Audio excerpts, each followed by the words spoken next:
Hello. OP classes के digital platform पर आप सभी का एक बार पुनः स्वागत है। आज हम लोगों को पढ़ने हैं 6 अप्रैल 2021 के मोस्ट एक्सपेक्टेड करंट अफेयर्स। तो चलिए शुरू करते हैं और देखते हैं पहला प्रश्न। पहला प्रश्न है, भारतीय रेलवे ने 2020-21 के दौरान वर्गों के उच्चतम विद्युतीकरण को प्राप्त किया है। भारतीय रेलवे ने 2020-21 में विद्युतीकरण की कितनी दूरी तय की है? तो हाल ही में जारी आंकड़ों के अनुसार भारतीय रेलवे ने वर्ष 2020-21 में कुल 6015 किलोमीटर की दूरी को विद्युतीकृत किया है। भारत में कुल ब्रॉडगेज 63,949 किलोमीटर है। इसमें से 71% का विद्युतीकरण हो चुका है। बात की जाए रेलवे गेज की, तो दो पटरियों के बीच की दूरी को रेलवे गेज कहा जाता है। भारत में 4 रेलवे गेज इस्तेमाल होते हैं, जिनमें broad gauge, metre gauge, narrow gauge तथा स्टैंडर्ड गेज शामिल हैं। ब्रॉड गेज 1676 mm का, मीटर गेज 1000 mm का, नैरो गेज 762 से 610 mm का, जबकि स्टैंडर्ड गेज जो कि दिल्ली मेट्रो में इस्तेमाल होता है 1435 mm का होता है। चलिए देखते हैं हमारा आज का दूसरा प्रश्न। दूसरा प्रश्न है, भारत का सबसे बड़ा फ्लोटिंग सोलर पावर प्लांट निम्नलिखित में से किस राज्य में स्थापित किया जा रहा है? तो भारत का सबसे बड़ा floating solar power plant Telangana में स्थापित किया जा रहा है। यह सोलर प्लांट तेलंगाना के रामागुंडम में स्थापित होगा, जो कि 100 मेगावाट का है। इसके मई 2021 में खुलने की संभावना है। भारत के सबसे बड़े फ्लोटिंग सोलर पावर प्लांट में कुल 423 करोड़ रुपए की लागत आई है, जिसमें 4.5 लाख फोटोवोल्टिक पैनल लगे हैं। यह सोलर पावर प्लांट कुल 450 एकड़ में फैला है, जिसकी स्थापना एनटीपीसी द्वारा की जा रही है। बात की जाए तेलंगाना की, तो तेलंगाना के वर्तमान मुख्यमंत्री के चंद्रशेखर राव, जबकि राज्यपाल तमिलिसै सौंदरराजन हैं।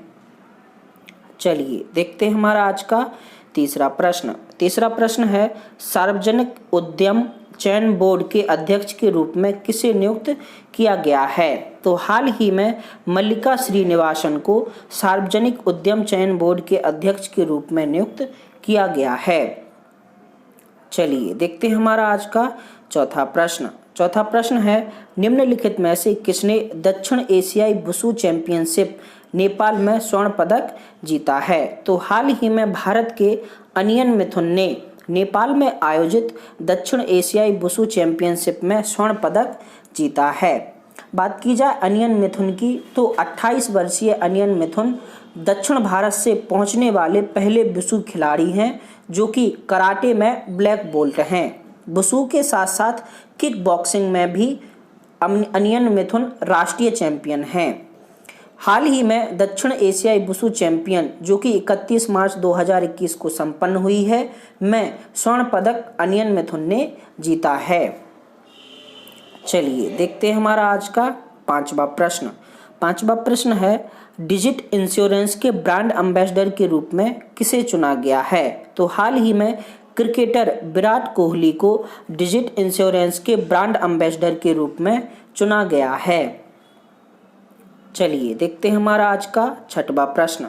छठवां प्रश्न है, सरकार मार्च 2022 तक कितने अंकों का अद्वितीय भूमि पार्सल पहचान संख्या जारी करना शुरू कर देगी? तो केंद्र सरकार ने बताया है कि मार्च 2022 तक वह 14 अंकीय अद्वितीय भूमि पार्सल पहचान संख्या जारी कर देगी। 14 संख्या की यह अद्वितीय भूमि पार्सल पहचान संख्या ULPIN योजना के तहत जारी की जाएगी। ULPIN योजना अभी तक 10 राज्यों में लागू हो चुकी है, जिसे विशिष्ट भूमि पार्सल पहचान संख्या के नाम से जाना जाता है। इसे भूमि के लिए आधार कहा जा रहा है तथा इसका फुल फॉर्म है unique land parcel identification number. चलिए देखते हैं हमारा आज का सातवां प्रश्न। सातवां प्रश्न है, खदान जागरूकता और खान कार्यवाही में सहायता का अंतर्राष्ट्रीय दिवस प्रत्येक वर्ष कब मनाया जाता है? तो प्रत्येक वर्ष 4 अप्रैल को खदान जागरूकता और खान कार्यवाही में सहायता का अंतर्राष्ट्रीय दिवस मनाया जाता है।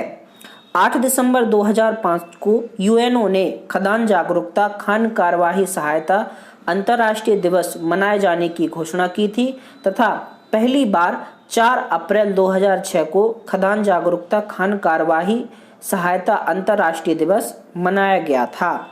चलिए देखते हैं हमारा आज का 8वां प्रश्न। 8वां प्रश्न है, निम्नलिखित में से किसने वर्ष 2021 के लिए कलिंग रत्न सम्मान प्राप्त किया है? तो हाल ही में आंध्र प्रदेश के राज्यपाल विश्वभूषण हरिचंदन ने वर्ष 2021 के लिए कलिंग रत्न सम्मान प्राप्त किया है। भारत के उपराष्ट्रपति एम वेंकैया नायडू द्वारा आंध्र प्रदेश के राज्यपाल विश्वभूषण हरिचंदन को कलिंग रत्न सम्मान 2021 प्रदान किया गया है। इस सम्मान के तहत देवी सरस्वती की चांदी की मूर्ति, तांबे की पट्टिका तथा शॉल प्रदान किया गया है। साहित्य सम्मेलन के 40वें वार्षिक दिवस के अवसर पर यह सम्मान श्री विश्वभूषण हरिचंदन को प्रदान किया गया है।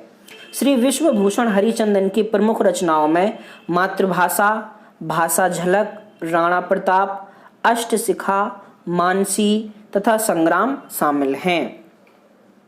चलिए देखते हैं हमारा आज का 9वां प्रश्न। 9वां प्रश्न है, कासु ब्रह्मानंद रेड्डी राष्ट्रीय उद्यान निम्नलिखित में से किस राज्य में है? तो कासु ब्रह्मानंद रेड्डी राष्ट्रीय उद्यान तेलंगाना में स्थित है। 1994 में स्थापित तथा वर्ष 1998 में नेशनल पार्क का दर्जा लेने वाले कासु ब्रह्मानंद रेड्डी राष्ट्रीय उद्यान को केबीआर पार्क के नाम से भी जाना जाता है। यह तेलंगाना में जुबली हिल्स तथा बंजारा हिल्स के मध्य 390 एकड़ में फैला है। यहाँ पर चिरान महल भी स्थित है। इसके अलावा इस पूरे परिसर में मोर बंगला, पहाड़ी बंगला, गोल बंगला, अस्तबल, विंटेज कारों का जखीरा और भी बहुत सारी चीजें शामिल हैं। चलिए देखते हैं हमारा आज का 10वां प्रश्न। 10वां प्रश्न है, भगवती सिंह का हाल ही में निधन हो गया है, वह कौन थे? तो हाल ही में राजनीतिक भगवती सिंह का निधन हो गया है। भगवती सिंह सपा के संस्थापक सदस्यों में से एक थे तथा वे यूपी के पूर्व मंत्री रह चुके थे। 89 वर्ष की आयु के भगवती सिंह ने अपना शरीर किंग जॉर्ज मेडिकल यूनिवर्सिटी को दान किया है, अतः इस वजह से उनका अंतिम संस्कार नहीं किया जाएगा। चलिए देखते हैं हमारा आज का question of the day. Question of the day है, निम्नलिखित में से किस राज्य में पापीकोंडा राष्ट्रीय उद्यान स्थित है? आंध्र प्रदेश, उत्तर प्रदेश, अरुणाचल प्रदेश या फिर हिमाचल प्रदेश। इसके अलावा सेशन ऑफ द डे का क्वेश्चन है, दक्षिण एशियाई वुशु चैंपियनशिप में स्वर्ण पदक जीतने वाले अनियन मिथुन की आयु कितने वर्ष है?